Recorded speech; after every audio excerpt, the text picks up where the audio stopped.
Chapter 45. The Fall of Jericho. This chapter is based on Joshua 5, verses 13 to 15, and chapters 6 and 7. The Hebrews had entered Canaan, but they had not subdued it, and to human appearance the struggle to gain possession of the land must be long and difficult. It was inhabited by a powerful race, who stood ready to oppose the invasion of their territory. The various tribes were bound together by the fear of a common danger. Their horses and iron battle chariots, their knowledge of the country, and their training in war would give them great advantage. Furthermore, the country was guarded by fortresses, cities great and fenced up to heaven. Deuteronomy 9, verse 1. Only in the assurance of a strength not their own could the Israelites hope for success in the impending conflict. One of the strongest fortresses in the land, the large and wealthy city of Jericho, lay just before them, but a little distance from their camp at Gilgal. On the border of a fertile plain abounding with the rich and varied productions of the tropics, its palaces and temples the abode of luxury and vice, this proud city, behind its massive battlements, offered defiance to the God of Israel. Jericho was one of the principal seats of idol worship, being especially devoted to Ashtaroth, the goddess of the moon. Here centered all that was vilest and most degrading in the religion of the Canaanites. The people of Israel, in whose minds were fresh the fearful results of their sin at Beth Peor, could look upon this heathen city only with disgust and horror. To reduce Jericho was seen by Joshua to be the first step in the conquest of Canaan. But first of all he sought an assurance of divine guidance, and it was granted him. Withdrawing from the encampment to meditate and to pray that the God of Israel would go before his people, he beheld an armed warrior of lofty stature and commanding presence, with his sword drawn in his hand. To Joshua's challenge, "Art thou for us or for our adversaries?" the answer was given, "As captain of the host of the Lord I am now come." The same command given to Moses in Horeb, "Loose thy shoe from off thy foot, for the place whereon thou standest is holy," revealed the true character of the mysterious stranger. It was Christ, the Exalted One, who stood before the leader of Israel. Awe-stricken, Joshua fell upon his face and worshipped, and heard the assurance, "I have given into thine hand Jericho, and the king thereof, and the mighty men of valor," and he received instruction for the capture of the city. In obedience to the divine command, Joshua marshaled the armies of Israel. No assault was to be made. They were simply to make the circuit of the city, bearing the ark of God and blowing upon trumpets. First came the warriors, a body of chosen men, not now to conquer by their own skill and prowess, but by obedience to the directions given them from God. 7 priests with trumpets followed. Then the ark of God, surrounded by a halo of divine glory, was borne by priests clad in the dress denoting their sacred office. The army of Israel followed, each tribe under its standard. Such was the procession that compassed the doomed city. No sound was heard but the tread of that mighty host and the solemn peal of the trumpets, echoing among the hills and resounding through the streets of Jericho. The circuit completed, the army returned in silence to their tents, and the ark was restored to its place in the tabernacle. With wonder and alarm, the watchmen of the city marked every move, and reported to those in authority. They knew not the meaning of all this display, but when they beheld that mighty host marching around their city once each day, with the sacred ark and the attendant priests, the mystery of the scene struck terror to the hearts of priest and people. Again they would inspect their strong defenses, feeling certain they could successfully resist the most powerful attack. Many ridiculed the thought that any harm could come to them through these singular demonstrations. Others were awed as they beheld the procession that each day wound about the city. They remembered that the Red Sea had once parted before this people, and that a passage had just been opened for them through the river Jordan. They knew not what further wonders God might work for them. For 6 days the host of Israel made the circuit of the city. The 7th day came, and with the first dawn of light, Joshua marshaled the armies of the Lord. Now they were directed to march 7 times around Jericho, and at a mighty peal from the trumpets to shout with a loud voice, for God had given them the city. The vast army marched solemnly around the devoted walls. All was silent save the measured tread of many feet and the occasional sound of the trumpet breaking the stillness of the early morning. The massive walls of solid stone seemed to defy the siege of men. The watchers on the walls looked on with rising fear as the first circuit ended. There followed a second, then a third, a fourth, a fifth, a sixth. What could be the object of these mysterious movements? What mighty event was impending? They had not long to wait. As the 7th circuit was completed, the long procession paused. The trumpets, which for an interval had been silent, now broke forth in a blast that shook the very earth. The walls of solid stone, with their massive towers and battlements, tottered and heaved from their foundations, and with a crash fell in ruin to the earth. The inhabitants of Jericho were paralyzed with terror, and the hosts of Israel marched in and took possession of the city. The Israelites had not gained the victory by their own power. The conquest had been wholly the Lord's, and as the first fruits of the land, the city with all that it contained was to be devoted as a sacrifice to God. It was to be impressed upon Israel that in the conquest of Canaan they were not to fight for themselves, but simply as instruments to execute the will of God, not to seek for riches or self-exaltation, but the glory of Jehovah their King. Before the capture, the command had been given, "The city shall be accursed, even it and all that are therein. Keep yourselves from the accursed thing, lest ye make yourselves accursed, and make the camp of Israel a curse, and trouble it." All the inhabitants of the city, with every living thing that it contained, both man and woman, young and old, and ox and sheep and ass, were put to the sword. Only faithful Rahab with her household was spared in fulfillment of the promise of the spies. The city itself was burned, its palaces and temples, its magnificent dwellings with all their luxurious appointments, the rich draperies and the costly garments were given to the flames. That which could not be destroyed by fire, the silver and the gold and the vessels of brass and of iron, was to be devoted to the service of the tabernacle. The very site of the city was accursed. Jericho was never to be rebuilt as a stronghold.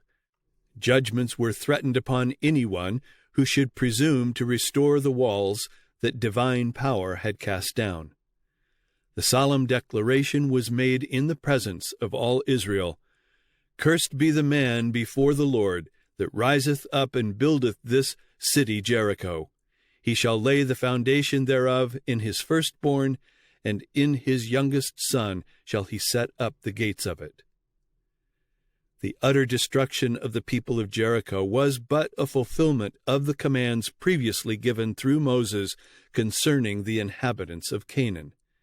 "Thou shalt smite them, and utterly destroy them." Deuteronomy 7, verse 2. "Of the cities of these people, thou shalt save alive nothing that breatheth." Deuteronomy 20, verse 16. To many, these commands seem to be contrary to the spirit of love and mercy enjoined in other portions of the Bible, but they were in truth the dictates of infinite wisdom and goodness. God was about to establish Israel in Canaan. to develop among them a nation and government that should be a manifestation of his kingdom upon the earth. They were not only to be inheritors of the true religion, but to disseminate its principles throughout the world. The Canaanites had abandoned themselves to the foulest and most debasing heathenism, and it was necessary that the land should be cleared of what would so surely prevent the fulfillment of God's gracious purposes. The inhabitants of Canaan had been granted ample opportunity for repentance. 40 years before, the opening of the Red Sea and the judgments upon Israel had testified to the supreme power of the God of Israel. And now the overthrow of the kings of Midian, of Gilead and Bashan, had further shown that Jehovah was above all gods. The holiness of his character and his abhorrence of impurity had been evinced in the judgments visited upon Israel for their participation in the abominable rites of Baal Peor. All these events were known to the inhabitants of Jericho, and there were many who shared Rahab's conviction, though they refused to obey it, that Jehovah, the God of Israel, is God in heaven above and upon the earth beneath. Like the men before the flood, the Canaanites lived only to blaspheme heaven and defile the earth. And both love and justice demanded the prompt execution of these rebels against God and foes to man. How easily the armies of heaven brought down the walls of Jericho, that proud city whose bulwarks 40 years before had struck terror to the unbelieving spies. The mighty one of Israel had said, "I have given into thine hand Jericho." Against that word, human strength was powerless. By faith, the walls of Jericho fell down. Hebrews 11, verse 30. The captain of the Lord's host communicated only with Joshua. He did not reveal himself to all the congregation, and it rested with them to believe or doubt the words of Joshua, to obey the commands given by him in the name of the Lord, or to deny his authority. They could not see the host of angels who attended them under the leadership of the Son of God. They might have reasoned, "What unmeaning movements are these, and how ridiculous the performance of marching daily around the walls of the city, blowing trumpets of ram's horns? This can have no effect upon those towering fortifications." But the very plan of continuing this ceremony through so long a time prior to the final overthrow of the walls afforded opportunity for the development of faith among the Israelites. It was to be impressed upon their minds that their strength was not in the wisdom of man, nor in his might, but only in the God of their salvation. They were thus to become accustomed to relying wholly upon their divine leader. God will do great things for those who trust in him. The reason why his professed people have no greater strength is that they trust so much to their own wisdom, and do not give the Lord an opportunity to reveal his power in their behalf. He will help his believing children in every emergency if they will place their entire confidence in him and faithfully obey him. Soon after the fall of Jericho, Joshua determined to attack Ai, a small town among the ravines a few miles to the west of the Jordan Valley. Spies sent to this place brought back the report that the inhabitants were but few, and that only a small force would be needed to overthrow it. The great victory that God had gained for them had made the Israelites self-confident.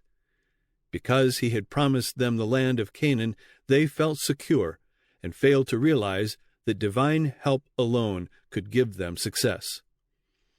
Even Joshua laid his plans for the conquest of Ai without seeking counsel from God. The Israelites had begun to exalt their own strength and to look with contempt upon their foes. An easy victory was expected, and 3,000 men were thought sufficient to take the place. These rushed to the attack without the assurance that God would be with them. They advanced nearly to the gate of the city, only to encounter the most determined resistance.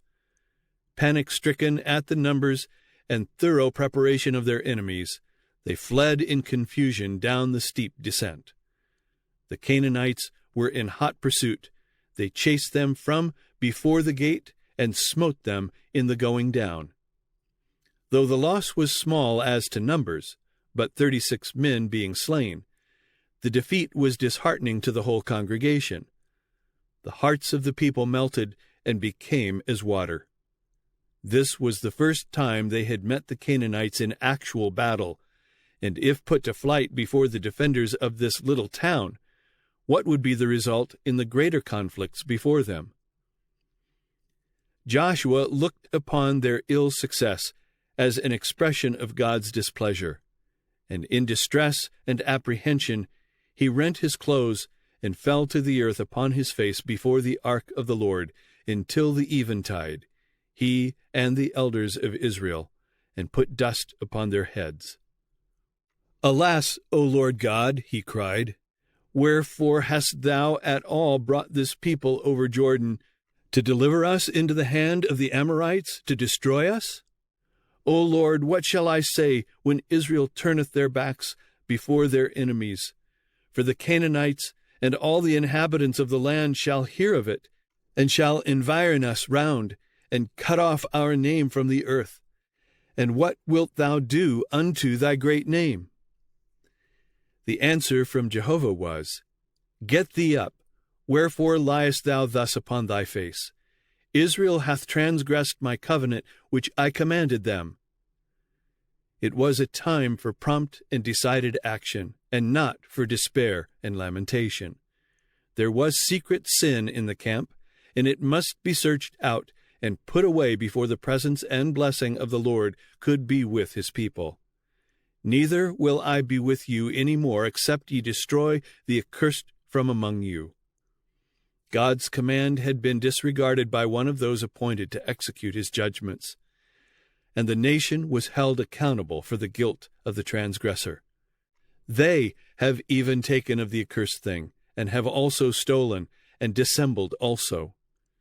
Instruction was given to Joshua for the discovery and punishment of the criminal. The lot was to be employed for the detection of the guilty. The sinner was not directly pointed out, the matter being left in doubt for a time, that the people might feel their responsibility for the sins existing among them, and thus be led to searching of heart and humiliation before God.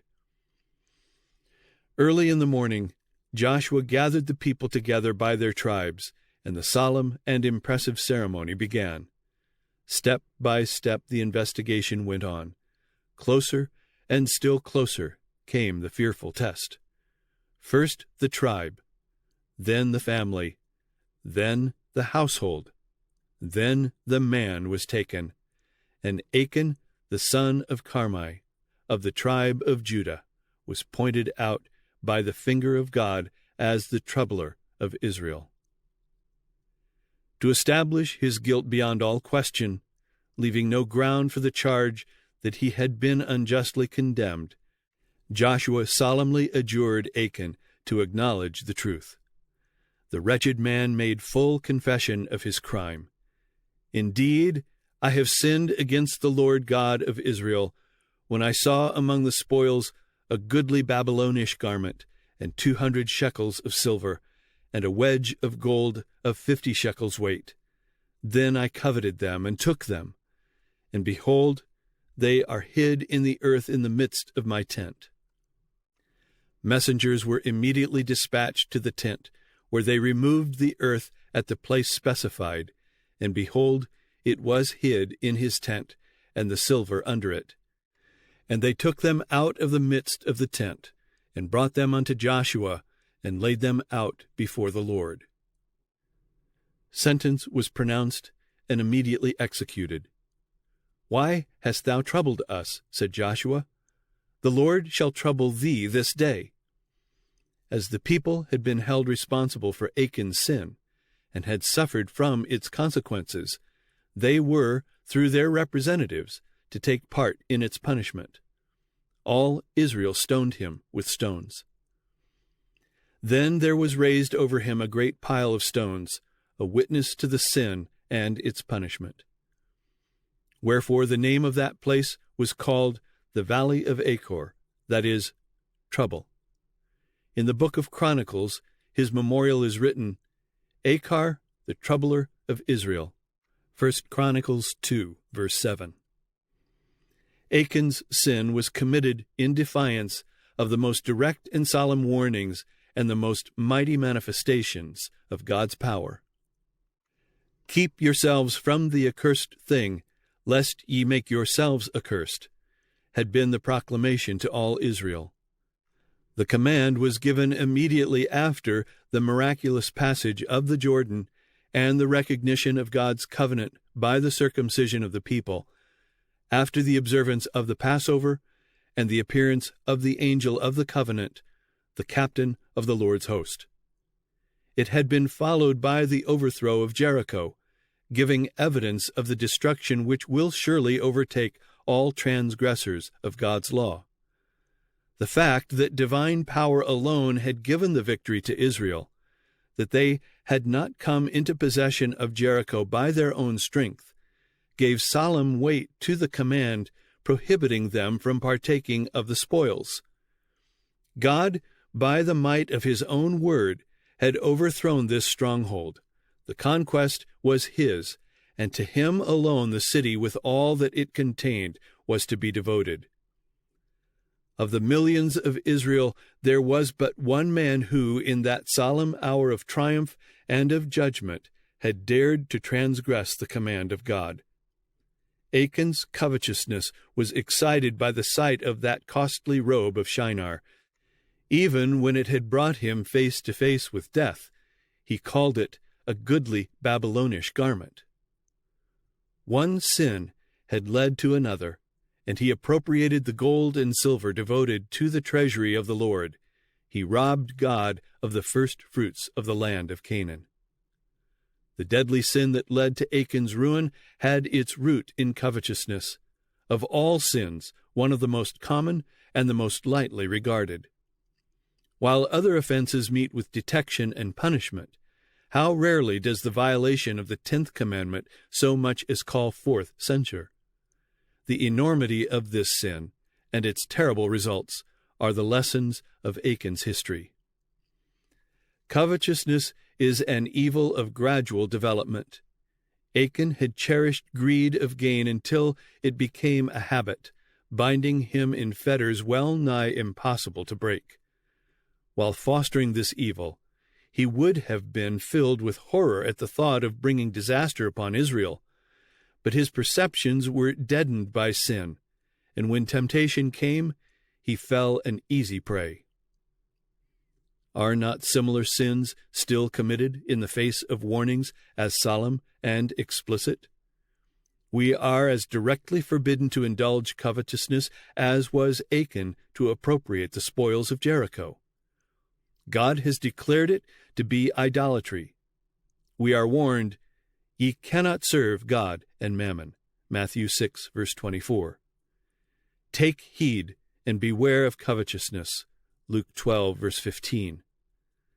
Let it not be once named among you. Ephesians 5, verse 3. We have before us the fearful doom of Achan, of Judas, of Ananias and Sapphira. Back of all these, we have that of Lucifer, the son of the morning, who, coveting a higher state, forfeited forever the brightness and bliss of heaven. And yet, notwithstanding all these warnings, covetousness abounds. Everywhere its slimy track is seen. It creates discontent and dissension in families. It excites envy and hatred in the poor against the rich.